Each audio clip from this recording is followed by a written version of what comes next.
So maybe Icelanders are similar to Finns. The character reminds me more of a Finn, or even more maybe an Irishman. There's such a mix. There's no, I mean, Icelandic is Irish, isn't it?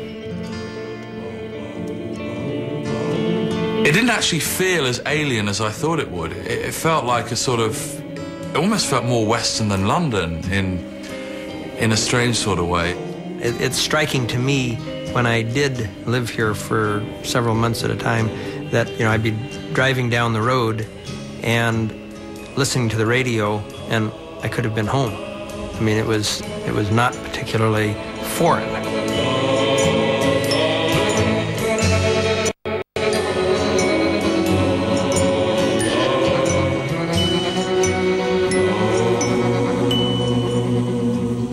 When you first arrive in Reykjavik, it kind of does hit you that there's sort of people seem to be living in sort of sheds. It's sort of shed capital of the world, really. I think the thing that was most striking for me on my first trip to Iceland, on the first day, my friend taking me downtown, and there were all these low buildings, and I was wondering when we were going to get downtown, and then she told me, no, this is downtown Reykjavik, you know. I thought that it was, I don't know, but old beautiful houses, like, I don't know, white, like villas from the, I don't know, 20s, but it was like small metal boxes, not so beautiful. But to make a difference, everybody choose a new color of hair, because the roof, there's a lot of color of roof. Black, green, red, fantastic. You know, it's like everybody change the color, like Marilyn. The main street is, sorry to say, but I think there's only one beautiful building. You have no history of city planning, for instance. So and there's still this pioneer spirit. So people just say, oh, this is my home, this is my shop, this is my little piece of land. So I'll put up whatever I like. So I don't know that Reykjavik is the kind of city that needs to have that consistent, that needs to have a grand architectural plan, you know. I think it's quite, you know, it seems to be doing quite well the way it is. Sometimes you can almost imagine this family with this fisherman selling off his fishing rights to an American company or something and getting really rich overnight and taking his wife and kids maybe to Spain and seeing this hacienda and say, oh, we're gonna build one like this in Reykjavik because we're filthy rich now. But one thing striking for a Londoner is the amount of new buildings. It just doesn't seem to be any recognition of how the buildings were built before, and I think it would be worthwhile to try to understand why buildings were, because there was tremendous sense in how they were constructed before, and just try to see whether it's possible to use some of that wisdom, historical wisdom, in new buildings. In Iceland, there's some terrible architecture. Terrible. You have to cope with the cold, you have to cope with the rain, you have to cope with the long, dark days and nights.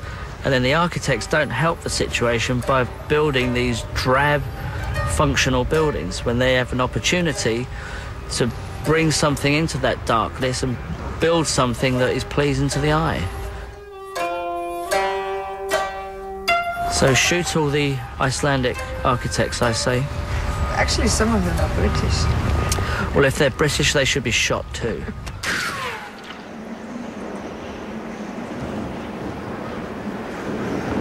That's what I love about Iceland, because of the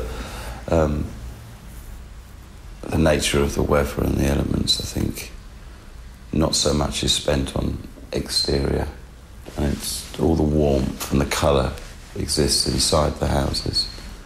The severe appearance of the outdoor and incredible warmth of indoor life, and that's what makes it so unusual.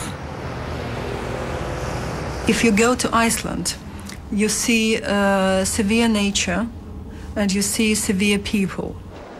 You know, it's a combination of ice and fire, the same with people. The first time I was there, or first time I had just speaking with Icelandic people, And I can also know from many I know that it was difficult to get in. There was like a facade. Maybe on the surface, so to say, they look like very severe and so, but they have very warm hearts, much warmer and sincere, of course, comparing to Italians or some other southern nations. Icelanders want to assess you. They want to know how to react to you, and they kind of don't necessarily want to give you their blessing unless they, in fact, know who you are a little bit. And when you go through the facade, it's like your family. If they become friends, they are real friends. They are real. You can trust, any occasion, whatever occasion it will be. They remain friends. I experienced it myself because there were hard times in my life. And who was with me? Icelanders. My friends, Icelanders. There is a very direct quality to Icelandic people, which I really enjoy, because we're not quite as direct in America. We sort of go around certain subjects and kid each other and play more games. Icelanders, you sort of know where they stand all the time, which is a very good thing, I think.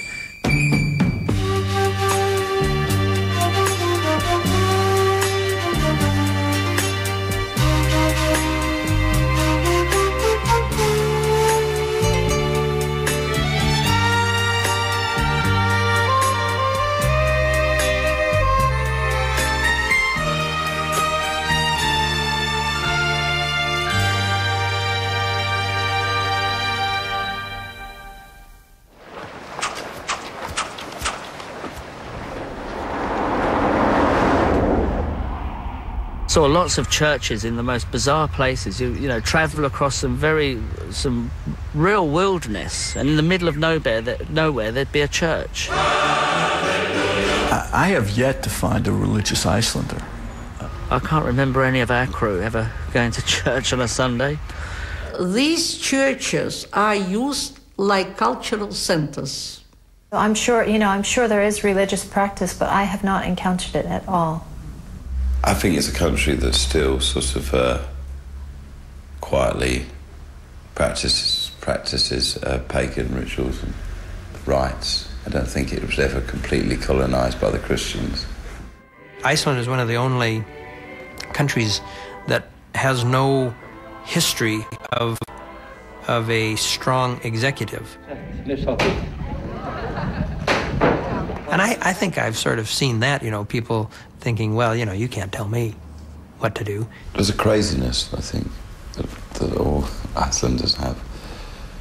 You hear often in Iceland, in a description about someone, that they're special, which may mean, it means different, sometimes in a good way, sometimes in a bad way. But even if it's in a bad way, it's a way that we embrace because they're an Icelander. So instead of being bad or terrible or awful or strange, they're just special. Every person is a personality. That is very characteristic for Icelanders. And they are terribly individuals, terribly, in all respect, I mean. And people are proud of those unusual Icelanders. And that, I think, in turn encourages people to act differently. Someone like Billock is a very good example of it translating brilliantly. I mean, something which, if you've spent any time in Iceland, everyone knows is a national characteristic almost. I mean, you can really feel ordinary when you go to Iceland because everyone you meet is involved with something creative, arts, music, design, fashion, something like that. Who cleans the houses, who empties the dustbins and all of that. I like the stubbornness of them as well. When they're right, that's it. They know what they're doing. We do it this way, and this is how it is, and they won't be told. They're reasonable unless you're behind one of them in a shop. Or worse yet, if you're between one of them in a counter in a shop, and then they're not particularly friendly. The worst traits of any Icelander is the appalling level of driving here.